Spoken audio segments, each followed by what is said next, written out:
Olatz Mitxelena idazleak pertsonen arteko harremanetan sortzen diren pitzadurei buruz idatzi du bere lehen liburuan.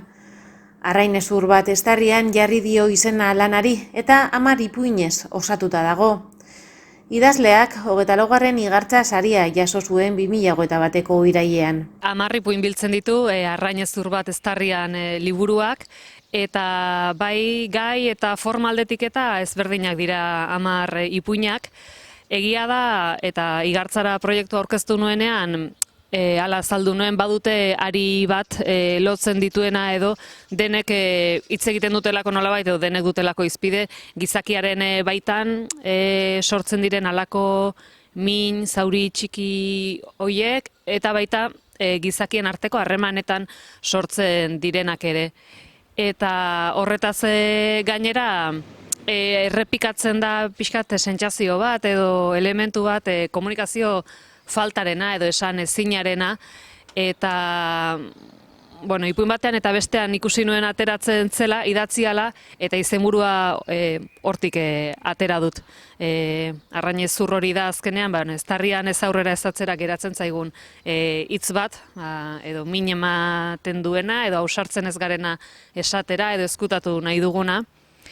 Eta, orokorrean hori da, ipuinek biltzen dutena. Igartza eta aspalditik ezagutzen nuen, eta beti zeharka begiratzen nion, eta banuen gogoa inoiz aurkezteko, baina, enintzen animatzen.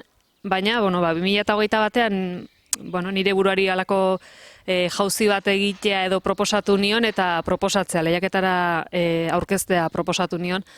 Eta 4 ipuin aurkeztu nituen lehiaketara lagin modura, eta gero proiektua, pixkate hildo nagusiak azaltzen zituena. Eta, 4 ipuin horiek baziren horiek ere diferentea, baina esandako ezaugarri horiek betetzen zituzten. Eta gero handik hilabete batzuetara izan zen deia, saria eman zidatela, eta liburu idazteko aukera izango nuela, eta ikaragarrizko poza izan zen.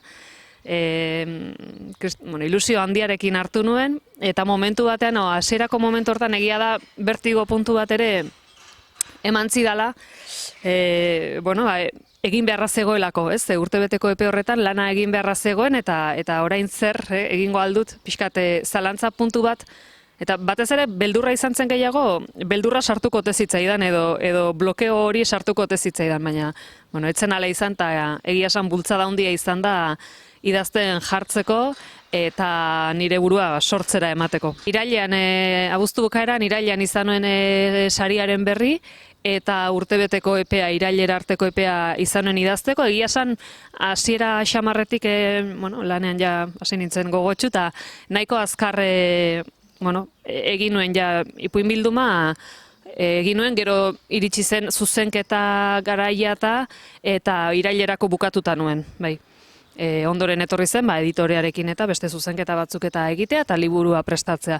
Baina, egia da idazten urtebete osoa ez, lehenago bukatu nituela lanak eta eman zidala errepasorako eta zuzenketarako denbora. Idazteko zaletasuna umetatik edo izan dute, hemen herrian antolatzen dute urtero herriko literatur lehiaketa eta hartan parte hartu, eta gero beste lehiaketa batzuk eta pixkate autonomia Euskal Herri mailakoak izaten zirenak, eta hoien bultzadaz eta afizioa eta zaletasuna banuen, baina egia da, inoizen nintzela jarria gerora ere serio horretan orduak pasatzen azkenen, horri dedikatzen.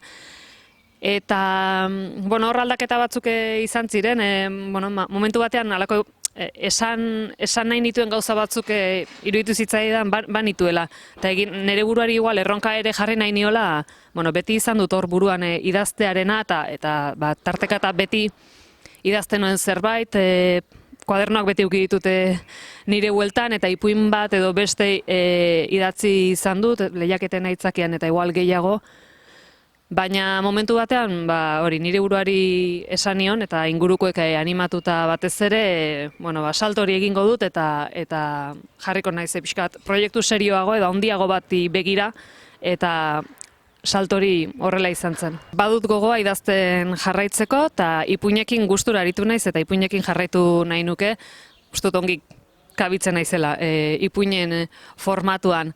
Presarik ez dute alare, eta eperik ere ez diote jarri nire buruari, baina bai egia da, salto bat izan zen, aldaketa bat izan zen igartza lehiaketara aurkeztea proiektua, eta igartzan saria jaso, eta hor beste aldaketa handi bat izan zen, sentitu nuelako ordura arte ez bezala, halako baimen bat edo nire buruari aitortzen niola aukera edo autoritatea, eta lehenago egiten ez nion bezala, jartzeko mailaren aurrean, lasai, boligrafo hartuta, paperaren aurrean, eta orduak pasa, ez? Batzuetan gehiago ateratzen zen, beste batzuetan gutxiago, baina idazteko azkenean, ez? Denbora hartu behar da, eta denbora eman behar zaio, eta hori lehen enuen egiten, ez dakit, enuen planteatzen serio ere egin ezakenik agian, eta igartzak eman zidan bultzada horrekin, sentitu nuen, ez? Kanpotik etorrita, halako autoritate hori edo baimen hori nire buruari idazten jartzeko, aritzeko. Eta, orain ikasi dut, bidea zein izan daiteken eta gustatu zait, eta nahi nuke jarraitu badut gogoa.